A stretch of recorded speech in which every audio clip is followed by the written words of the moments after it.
Robots have become ubiquitous in industrial processes. We have developed a parallel arm 3.5 degree freedom marshmallow disposing robot. The robot's arms and wrists are powered by 3 Maxon motors, and the grip is actuated by a linear solenoid. The low weight and low inertia of this design have made sub-second cycle times possible.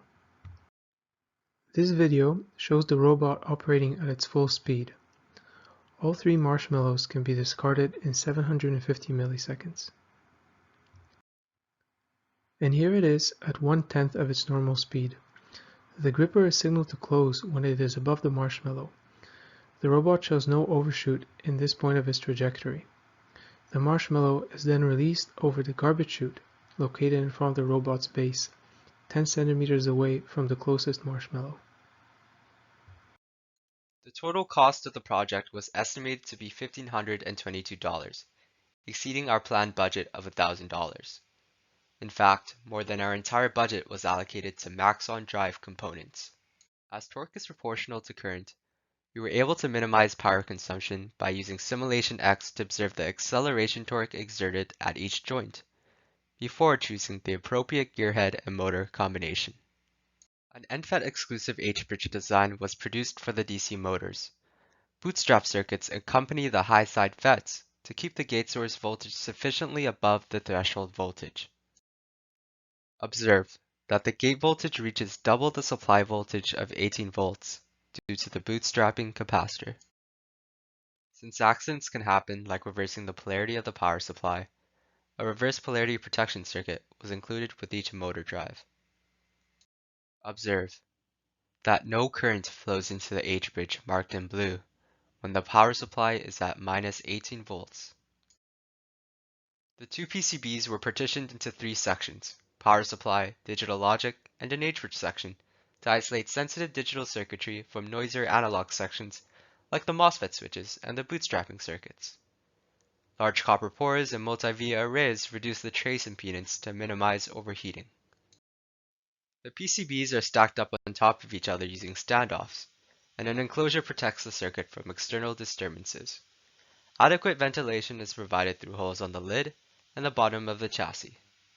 The mechanical system is a 5-bar linkage weighing a total of 595 grams and covering an area of up to 331 by 108 by 182 millimeters of space. The parallel arm design allows for minimal inertia values. The key components include the floor mount, the base plate, linkage arms, and the gripper mechanism, as shown in the figure. This shows a quick rendering of our design disassembly.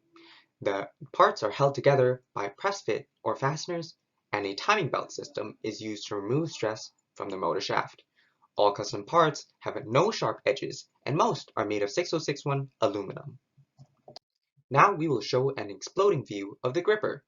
A clevis rod is inserted between the solenoid and its attachment in pink to restrict motion between the 2 connections. The center mass is aligned with the motor wrist shaft to allow for easier control simulations. Stress analysis is done on the design to ensure it can handle the load from the chosen motors and the weight of the system. The 3 figures here show that the von Mises theoretical stress does not exceed the material yield strength, meaning our design is practical and feasible. As part of the preliminary design stage, a model of the robot was created in CompelliaSim. This simulation was useful for planning the workspace in robot dimensions. To help with verifying the forward, inverse kinematics, and trajectory planning, the following animations were created in MATLAB. The first shows a sweep of the workspace, and the second shows the results of the trajectory planning.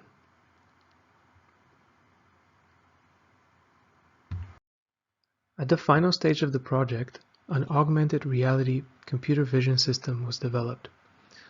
This system allows the robot's movements to be projected on a real-life workspace, which is bound by the 4 fiducial markers as shown. Object detection in the form of a circular Hopf transform was implemented to detect and determine the positions of the marshmallow on the conveyor belt. Thank you for watching, and we hope you enjoyed our presentation.